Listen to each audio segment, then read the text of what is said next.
in order to act it out, in order to make it manifest in the world. If I want to pick up a glass of water and lift it to my lips at the same time as I'm talking, and somehow or other synchronize this particular act of lifting the water to my lips and taking this, you have no idea how complicated this is. Nobody has any idea how it is done. Nobody. There is no doctor, no physician, no physiologist who can claim to have mapped out the physiological process that is required to do a simple act like lifting a glass to your mouth and taking a swallow of water at the same time here, sort of talking and breathing.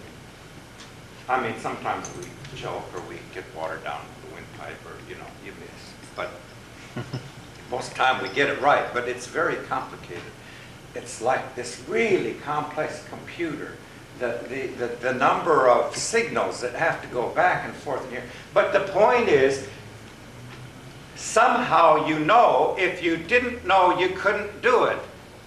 So it's sort of understanding what knowing is and what knowing comes from. It's like, some of you may have heard me talk about the person in one workshop one time who said, I wish I could have an out-of-body experience. And the response was, what do you mean you wish you have an out-of-body experience all the time? Everybody is always going out of body, so to speak. It's an interesting term, but it's the term that we use, so we have to use that term. One doesn't literally go out of one's body as if one's real self, the astral entity and all that is in here like a genie in a bottle and it pops out and goes somewhere.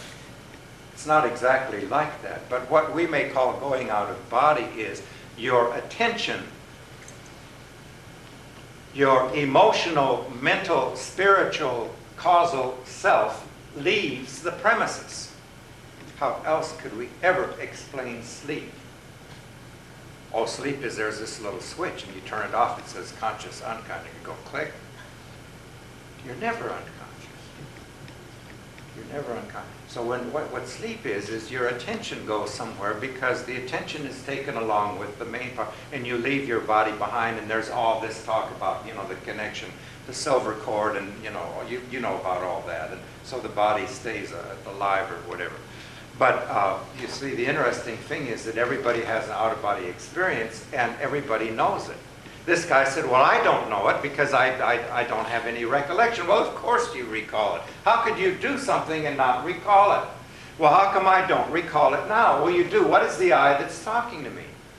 It's like you're standing here in your physical self and you're using your brain and your mouth to say the words, I don't recall.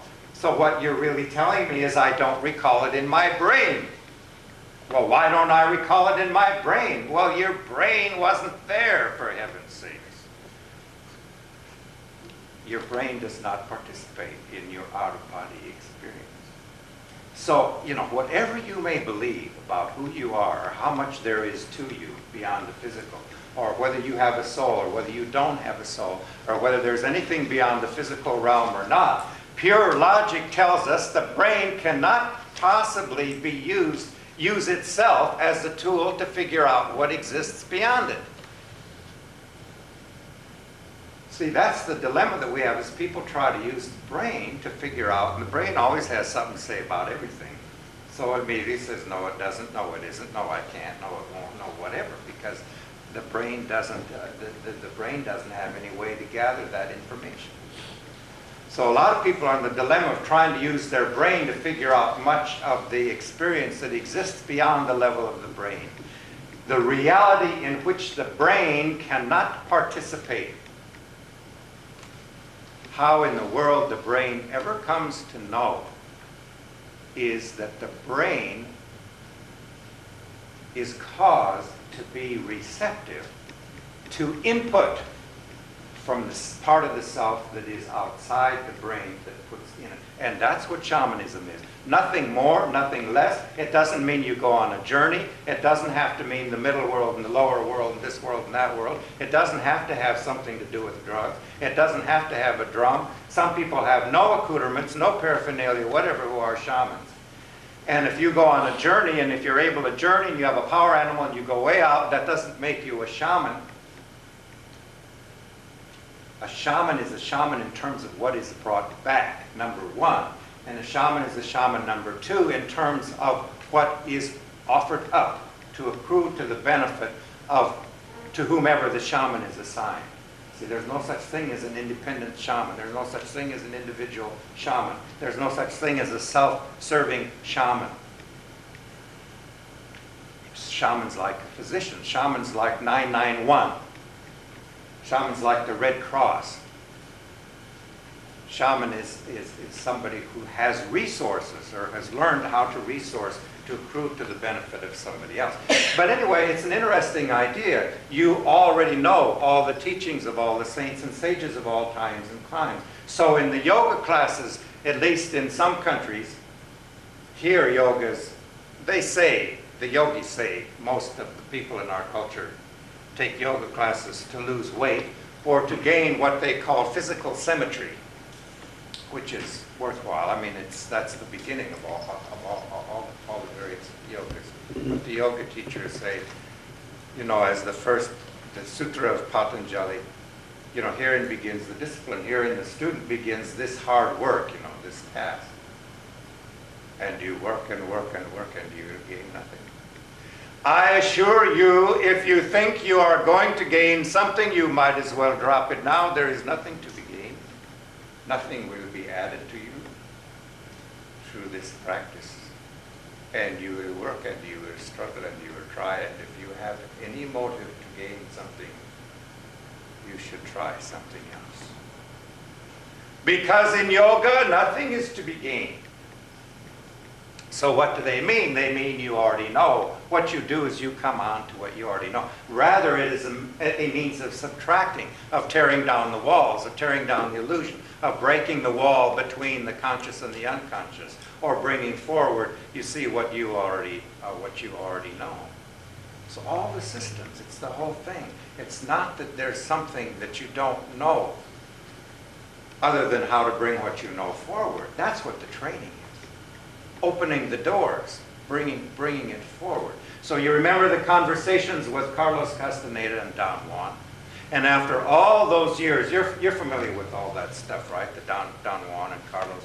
And after all those years and all those works and going through all these trials and tribulations and so forth, Don Juan is sitting with Carlos alone somewhere, and they're not working on anything particular at the moment, and he reflects back. And they were talking about the drugs, and Don Juan says something about the drugs having been, you know, so risky, so costly, and it was unfortunate that they had to use the drugs. And you see, up till that point, Carlos thought that the drugs was the whole thing. There are a lot of people these days that think that drugs is a major part of shamanism, or something is intrinsic in the drugs themselves. What Don Juan said to Carlos Castaneda when Carlos said, well, why were the drugs unfortunate? You know, why would you have preferred not to have had me use the drugs as part of my training? And he said, for one thing, they do untold bodily harm. That's interesting. That's the words he used. It's in the books. They do untold bodily harm. It's an interesting thing about the drugs, because a lot of people now are confused if they think that there's something about the shaman's trip that's intrinsic in the drugs. The drugs can be very useful because we are in a predicament with the brain problem that I was talking about, the brain getting in the way, the brain thinking it knows everything, even what it cannot know, even what it is beyond it. So it's talking all the time, so it's not receptive to input. It's what they call left cortex tyranny, because the left cortex is the talking brain and it has a sentence to make about everything. So it's into denial, it's into thinking it knows. It gets in the way. It's like you're trying to see something on the other side of a bright lamp. What the drugs do is they turn the lamp off, or at least turn it down. without making you unconscious. It reduces the interference, but the experience is not intrinsic in the drug. But some interesting things about drugs, if we can digress for just 1 second, is one thing is, again, the drugs affect the brain cell. They only affect the part that's interfered. The drugs have no effect upon the causal self. The drugs have no effect upon the reality. They only have an effect upon what gets in the way, so they're useful in that sense. Except the cost is high. Because what the drugs do, and interestingly enough, for anybody that has any experience as a result of taking any, pharmacological substance, there is somebody else who can duplicate that experience precisely without using. Some of them started with the drug and then got beyond it. Others never used it. But they have the place. But the untold bodily harm is this: they burn the subtle body. They cause the resistance mechanism in the connectors to submit, to be subdued, to acquiesce, to be in some way, non-functional for a time, so that the opening is there, so that the experience can come through. But one is left with a certain amount of singeing, that's literally burning, singeing of those connectors. So what happens is that the very subtle aspect of the chakras, you see, it's like making calluses on your hand, except they're scarring. Some people actually speak of the scarring of the subtle body, the scarring of the chakras. But I'm not saying that they don't have their place. I'm not saying that they're useless. We take a lot of things that have side effects, and a lot of things that we enjoy that have side effects that we still do occasionally. So it's a matter of. So I'm not saying, I'm not giving the case against the drugs. I'm just saying there's more to the picture than often gets talked about in our culture. But the real adepts, the most adept adepts, use no aids and use no accoutrements and use no paraphernalia and use no objects and use no manifest, visible, physically played out even ritual or ceremony. So think how transpersonal that is. But that's not for us. But it's just interesting. But anyway, Don Juan says to Carlos about the drugs they do untold bodily harm. And Carlos says, well, then how come I had all those drugs? Pablo didn't use that. He went through all his apprenticeship, all his training, then he didn't use any drugs like Castaneda did. He said, how come you had me using all those drugs? And what did Don Juan say? He said, well, it was because you're stupid. That's what he told him. But Carlos now, you see, was wising up to this whole thing, and he was really getting a big kick out of the whole thing. He recalled the time when he went out at the recommendation of a friend and met Don Juan in this train station. And he reflected on that, and he thought about how he was trying to set this thing up and be accepted. And he said to Don Juan, he said, I'm quite an expert in herbs and pharmaceuticals. Remember that? He said, I've studied this quite deeply. And Don Juan laughed at him. And now thinking of this, as they sit together, Carlos laughs and he says, it seems so funny now to think about. I thought I was arranging this whole thing. I thought I had to do something to get you to accept me. And he recalled how he had that definite sensation standing there in that train station of Carlos looking at Don Juan, looking at Carlos in the eyes and going through the eyes and reaching down into his innards, into the pit of his stomach and pulling. You remember that? He described that even way back before he understood it. And now he thinks it's rather funny. I was going through all this, and he said, I thought I was trying to set up a situation with you, and you were setting up a situation with me. You arranged the whole thing.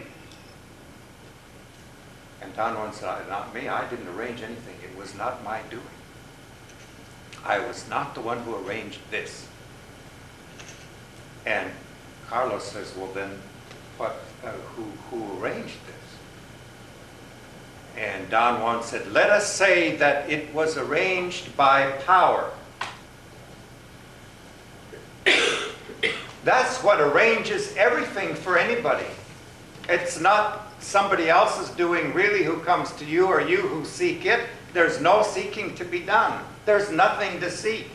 There's nothing to try to arrange. It's arranged by power. But what makes that opening? What makes one step into the circumstance into which that arrangement can come forth? It's wanting to be arranged. It's longing to be arranged. That needs to be arranged. And so Carlos is reflecting on all this, on the drugs and the arrangement and this whole thing arranged by power. And he says, Don Juan, what is it for? What is the purpose? Not just of our, but everybody. What are we doing? What is the purpose of all this? And Don Juan says to him, the purpose of all of this is for one to come on to the totality of one's being. That's the answer. That's the purpose. So it's possible to say that everything that we need to make a difference, and I don't mean it in a small way, we're constantly belittling making a difference. It gets disgusting to me because I'm going around all the time thinking about this, and everybody's trying to make it small. Everybody's trying to make it little. Everybody's trying to bring it down into this realm where we don't know very much. Everybody's trying to think of ways to do it without shamanism, without the power, without the magic. So, well, all you can do is what you can do in your own little area. I help in my own little way. I do this and I do that. It's like, just where you are, be the best you can be. Just feel peace in your heart. No, we have to redesign a whole new planetary management system, and nobody else is going to do it. And not as individuals, but together, collectively. It's so potent. It's so powerful. It's such a tremendous adventure. And don't let anybody start making things little, like, well, if you just put a brick in your toilet tank, you've done the best you can do. You've done your little part. I don't know how long it takes to find a brick, but once you find a brick, it takes about 5 seconds to put that thing in there. Then when you sit down and say, well, I did my part. Every time you flush the toilet, I've got the brick in there. So, we have to do something big enough. We don't have to try to make it, little. But the point about the crisis thing is, and like I said, we don't have to say there's no crisis. You don't have to, refrain from telling somebody you're about to knock your Coke bottle off the table there with your elbow. Go ahead and tell them it's helpful. And if they say to you, well, I don't believe in thinking negatively, let them spill their Coke. They'll eventually learn, you see, but that's right where we are now. We've come around to the brink of a situation in which we can handle it if we'll admit it. If we'll really get into it, we can handle it because we know we've been through it before. The knowledge is not right out here in the conscious, but then the knowledge, we don't even know how we scratch our head. So it doesn't matter, we can do it. We know that we know. That's all we need to know out here is the fact that we know enough, and we can do it. You just put yourself into the situation in which it has to happen, and it's going to happen. So crisis will bring us to our empowerment. The crisis will bring us into the situation. So it's the crisis that we need. It's the crisis that's the opportunity. But the crisis doesn't mean the bad thing happening. The crisis means the challenge. It doesn't mean the failure of the challenge. Crisis just means on the brink of something that you can solve. Doesn't mean you fall, it means you might fall.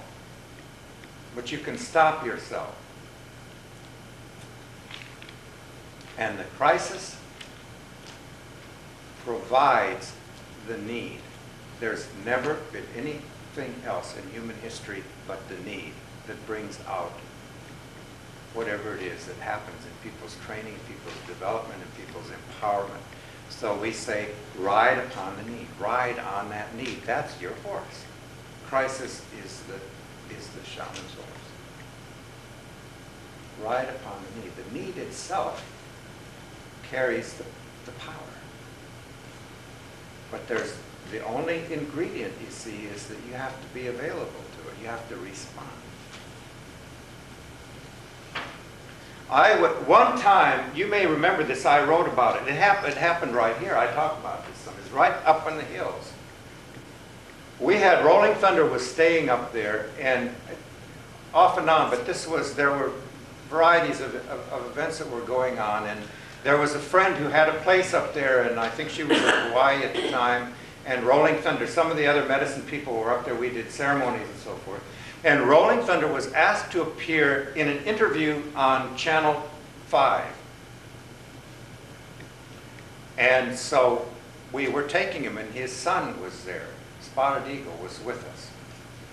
And Rolling Thunder was staying in this room up there. And we got up in the morning, got everybody ready and hurry. You know, you got to be on time for these things, live TV. And you go there and wait, and then during the commercial, you step up there and they put the little lavalier on you, and then you count down, you get ready to go. See?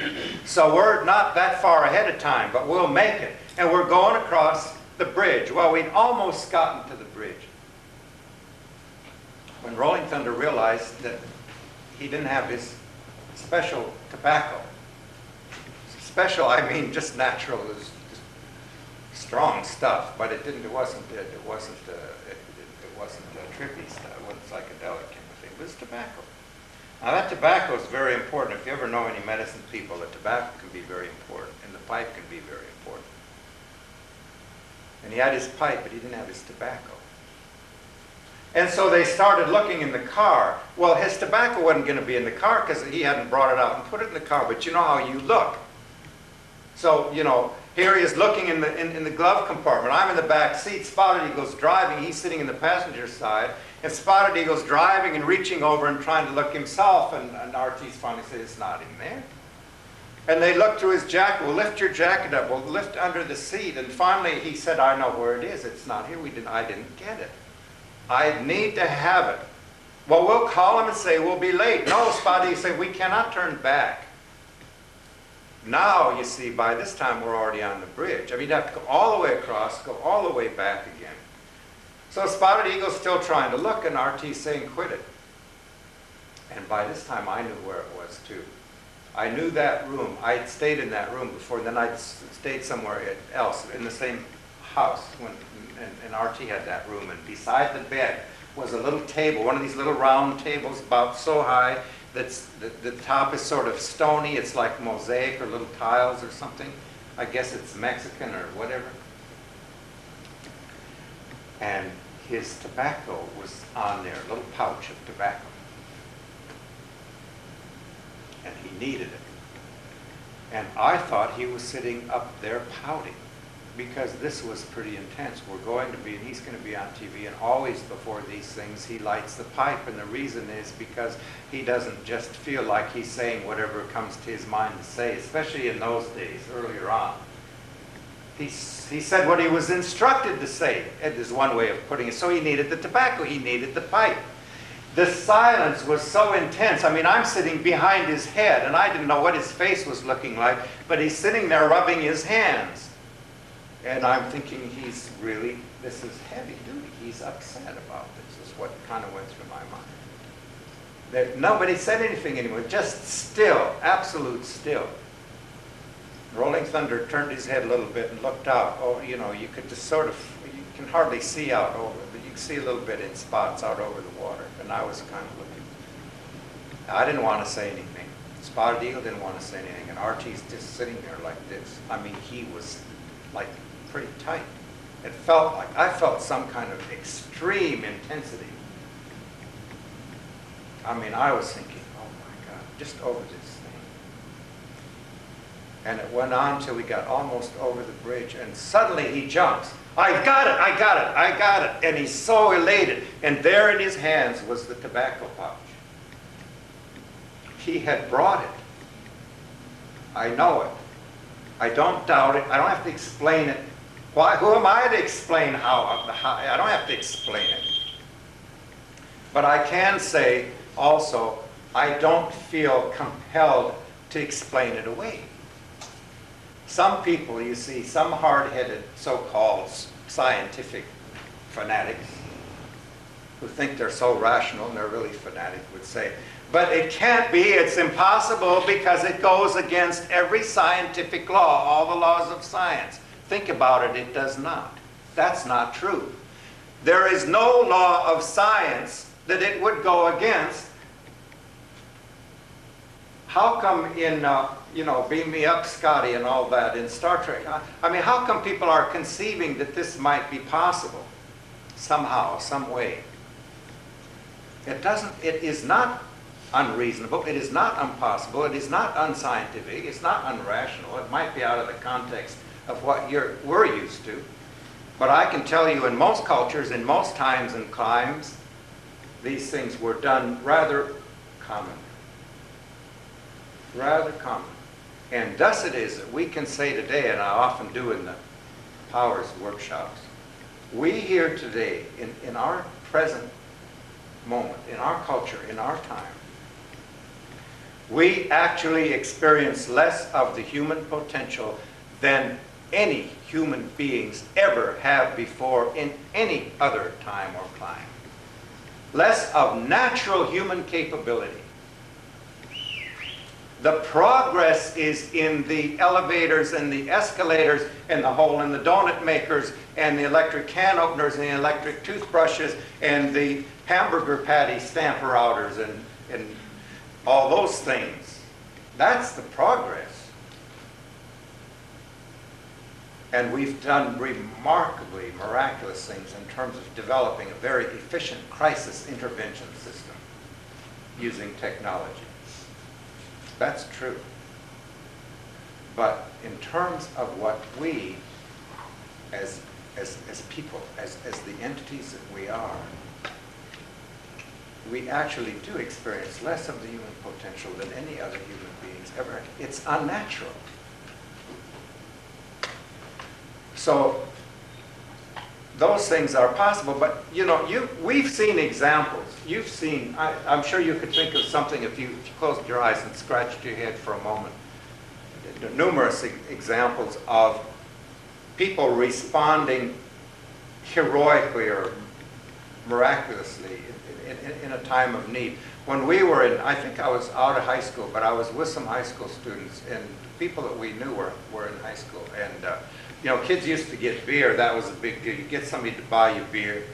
Or it was kind of an adventure occasionally for someone to try to go into the liquor store and you put on a suit and a tie, and then people say, well, don't look, it looks too extreme, just put, and you'd sort of try to look mature, and you can't hesitate too much, if you're scared, you kind of walk around and look like you're hesitant, you draw suspicion, so you walk right up there like, the kids used to say to each other, go in there like you own the place, walk right up to the refrigeration thing there and open up the door and get your six-pack and close it and walk up there and put your money out and maybe you'll get your beer. But there was a time when some of us were driving on this road where the kids used to go to drink their beer or make out or all the fun things that the high school kids did in those deserted. You can't find as many of those places as you used to when I was in high school. But there were those places then. But this convertible car with these kids in it waving their beer cans through the air went screaming past us. I mean, and we're on one of these roads where it's sheer on one side and the cliff drops off on the other side. And they almost went off trying to pass us, and they're screaming. You sort of get pretty reckless when you have enough beer and you're really having a good time. That's part of it. So they passed us, and I think it was only minutes later that we came upon that convertible turned upside down in the middle of the road, just flat, like it was a bathtub. Anything that was sticking up, like the windshield or little pieces here and there, flat. It had gone, and you could see the tracks. It had gone up the side of the mountain and flipped over and fallen from a little bit of a distance, and it was really flat. And we drove up upon that thing, and we just sort of God. I mean, your mouth kind of falls open and you freeze for a minute and it's hard to respond. It's like this feeling of horror kind of hits you. I wonder if we should swing one of those doors open and get, it may be cold where you are. It's a little warmer. I just thought we'd move it a little. But you know what happened?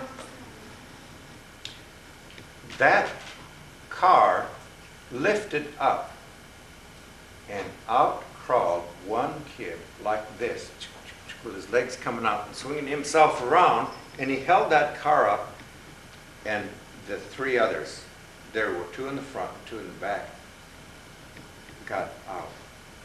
And they were all out, and he's still holding this thing, and he had a little bit of, I guess we'd call it presence of mind, even though it wasn't a very nice situation. Get the beer out, get the beer out. We were walking up there, you know, get the beer, throw the beer over the side of the hill, you know. So there, and then he's holding this car up. And in that moment, you see an extreme, whatever, trauma or excitement or fear, whatever it was, he lifted up the car. And we've all seen, you know, you can think of it, right? We've all seen examples of this when the need is there, and sometimes it's just spoken, just, again, Rolling Thunder.